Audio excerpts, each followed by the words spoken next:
అలాగే ఇంకొక అప్డేట్ వచ్చేటప్పటికి జేపీ మోర్గాన్ అనౌన్స్ చేసింది. సో చాలా హ్యూజ్ ఇన్వెస్ట్మెంట్స్ని క్వాంటమ్ కంప్యూటింగ్ రీసెర్చ్కి ఉపయోగించబోతున్నారు అని చెప్పి. సో దీని వలన క్వాంటమ్ కంప్యూటింగ్ స్టాక్స్లో సో చాలా గ్రోత్ కనపడింది యుఎస్లో ఉన్న క్వాంటమ్ కంప్యూటింగ్ స్టాక్స్లో. అలాగే కర్ణాటక గవర్నమెంట్ కూడా 2035 లోపు నియర్లీ $20 బిలియన్ స్థాయిలో క్వాంటమ్ ఎకానమీని బిల్డ్ చేయాలని చెప్పి సో దానికోసం ఇంటర్నేషనల్ పెద్ద కంపెనీస్తో ఎంఓయూకి సో బిడ్స్ ఓపెన్ చేయడం జరిగింది.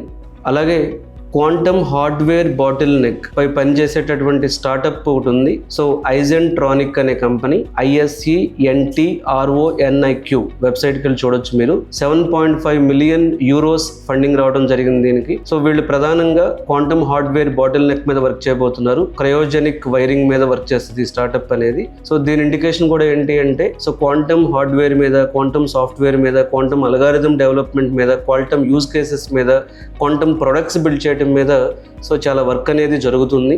సో క్వాంటమ్ కంప్యూటింగ్ కెరీర్ అనేది